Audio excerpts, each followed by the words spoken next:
श्री असदुद्दीन ओवैसी जी। मोहतरम जनाब चेयरमैन साहब, आपका बेहद शुक्रिया कि आपने मुझे एक अहम दस्तूरी तरमीमी बिल पर बोलने का मौका फराहम किया।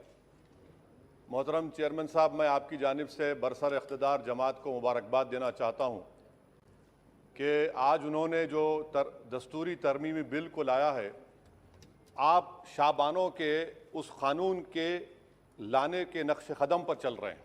मुबारकबाद देता हूँ आपको और उम्मीद करता हूँ कि इसके बाद बरसर इख्तिदार जमात के ज़िम्मेदारों की ज़बानों से बार बार शाबानों का जिक्र नहीं होगा, क्योंकि ये आपका दस्तूर में इस बात की इजाज़त है कि सुप्रीम कोर्ट अगर कोई फ़ैसला देता है तो सरकार को इस बात की इजाज़त है कि वो उस फैसले के ऊपर कानून बनाए, जो आपने किया। तो इसलिए मैं कह रहा हूं कि आपने शाबानों की रिवायत को बरकरार रखा, आपको मुबारकबाद।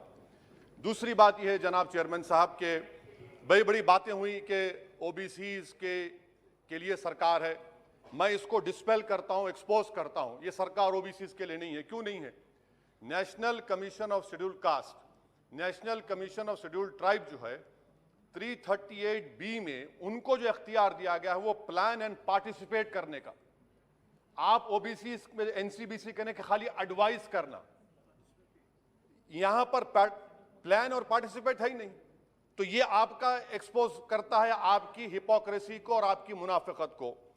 दूसरी बात यह है कि रोहिणी कमीशन ने कहा कि 10% ओबीसी 50% रिजर्वेशन को हासिल कर रहे हैं और 20% जाते हैं, इनको कुछ नहीं मिल रहा है। तो सब कैटेगराइजेशन क्यों नहीं कर रहे आप?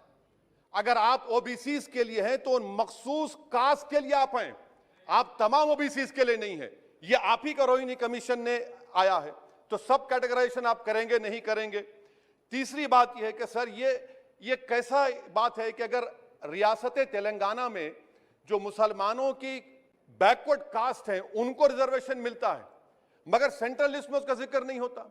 तो एक ऐसा कानूनी मैकेनिज्म बनाने की जरूरत है कि अगर किसी स्टेट और रियासत में वो ये तय करती है कि ये हमारे स्टेट की ओबीसी है तो सेंट्रल लिस्ट में उसका रिफ्लेक्ट होना चाहिए। मिसाल के तौर पर बिहार में सुरजापुरी जात का जिक्र ही नहीं है सेंट्रल लिस्ट में, तो इसका हुकूमत करेगी नहीं करेगी।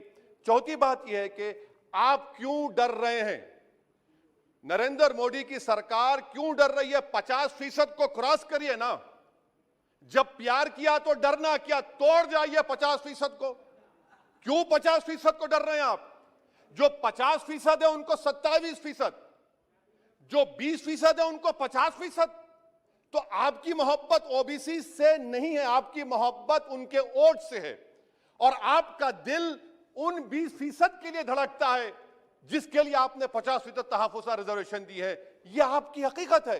पांचवी बात यह है स्पीकर साहब कि हम हुकूमत से मुतालबा कर रहे हैं कि प्रोएक्टिवली नरेंद्र मोदी की सरकार 50% सीलिंग को तोड़िए, निकलिए। आप क्यों नहीं करना चाहते? करने की जरूरत है, डेटा है, एम्पिरिकल एविडेंस है बैकवर्डनेस का। वो 50%, 27% कैसा दे रहे हैं, गलत है। छठी बात यह है कि सर ये एक सुनहरा मौका है कि आप इस तरह का कानून बनाइए, 50% लिमिट को क्रॉस करिए और ओबीसी समाज से सही मानों में इंसाफ करिए। सर एक और बात, आज ही के दिन 1950 10 अगस्त को प्रेसिडेंशियल ऑर्डर हमने निकाला था, बड़ा तारीखी दिन था जिसमें हमने शेड्यूल्ड कास्ट को रिजर्वेशन दिया। मेरा हुकूमत से मुतालबा है, मैंने कांग्रेस की हुकूमत थी वहां बैठता था मैं, आज यहां बैठकर भी तीसरी मर्तबा कह रहा हूं कि 1950 का प्रेसिडेंशियल ऑर्डर रिलीजन के बुनियाद पर बनाया गया जो राइट टू इक्वालिटी के खिलाफ है, जो राइट टू इक्वालिटी के खिलाफ है। एक सुनहरा मौका आपके पास आया है कि उसको रिलीजन न्यूट्रल करिए। जब शेड्यूल्ड कास्ट में हिंदू, बौद्ध और सिख आ सकते हैं तो दलित मुसलमान, दलित क्रिश्चियन क्यों नहीं आ सकते? सच्चर कमेटी, गवर्नमेंट की कमेटी, उसमें जिक्र लिखा है। आप वो नहीं करना चाहते, आप नहीं करेंगे तो देख रहे उत्तर प्रदेश का अंसारी देख रहा है, उत्तर महाराष्ट्र के वो पसमानदा मुसलमान देख रहे हैं कि क्या तमाशा आप लोग करते हैं। यहां वहां चले जाते हैं, वहां के यहां आते हैं और हम लोग बीच में फंसे हुए रहते हैं। सर छठी बात यह है, सातवीं बात यह है कि मैं हुकूमत से इस बात का मुतालबा कर रहा हूं कि 1950 प्रेसिडेंशियल ऑर्डर को रिलीजन न्यूट्रल किया जाए। अच्छा, ओबीसी की आपकी सरकार है, 89 सेक्रेटरीज हैं, कितनी ओबीसी है बताइए? 89 सेक्रेटरीज में 5 अगस्त 2009 को एक भी ओबीसी सेक्रेटरी नहीं था। एक शेड्यूल कास्ट और 3 एसटी थे। मुबारक हो आपको, आपकी मोहब्बत ये है, डेटा कह रहा है, मैं नहीं कह रहा हूं, आप मुझे झूठ साबित कर दीजिए। अच्छा, सेंट्रल यूनिवर्सिटी में सर, सेंट्रल यूनिवर्सिटी में 51.6% ओबीसी के पोस्ट वैकेंट हैं। इसीलिए मैंने कहा कि आपको उनके वोट से मोहब्बत है, उनको जमीन से आसमान पर उठाने से आपको कोई मोहब्बत नहीं है। ये हकीकत है सर। और सर, ये यहां पर बैठकर मैंने हमारे कांग्रेस के लीडर की तकरीर को सुना, शिवसेना वाले कह रहे हैं, एनसीपी वाले कह रहे हैं मराठा मराठा। भाई साहब, महमूदुर रहमान कमेटी की रिपोर्ट ने कहा था महाराष्ट्र में कि मुसलमान सोशली एजुकेशनल बैकवर्ड है, जो बॉम्बे की हाईकोर्ट ने उसको अपहेल्ड किया, और आप सिर्फ मराठाओं की बात करते हैं, मुसलमानों की बात क्यों नहीं करेंगे? वो 50 कास्ट जो मुसलमानों की बैकवर्ड है महाराष्ट्र में, वो देख रही है आपके इस तमाशे को और आपको एक्सपोज करके रहेगी। आप उनकी बात ही नहीं करते। मराठाओं को जरूर दीजिए, मगर आपके इस बड़े दिल में क्या उन गरीब मुसलमानों के लिए धड़कता हुआ दिल नहीं है कि हम सिर्फ भिखारी हैं, आपका वोट हासिल करेंगे, आपको नेता बनाएंगे, मुख्यमंत्री बनाएंगे, प्रधानमंत्री बनाएंगे, और हमको क्या मिलेगा? इफ्तार की दावत और मुंह में खजूर, रिजर्वेशन नहीं मिलेगा हमको। ये कौन सा इंसाफ है सर? इसीलिए ये इनकी मुनाफिकत है, इसीलिए हम हुकूमत से मुतालबा करते।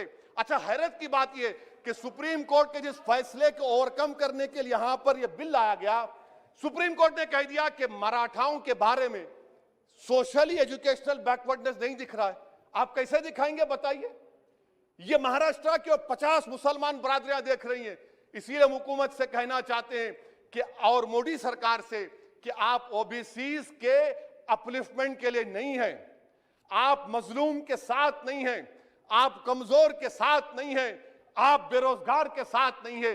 हां, एक हकीकत है, आप ताकतवर के साथ थे और ताकतवर के साथ रहेंगे। आपको वोट की जरूरत है, ओबीसीज और वो जो मुसलमान बरादरियां नीचे, उनको उठाने की जरूरत नहीं है।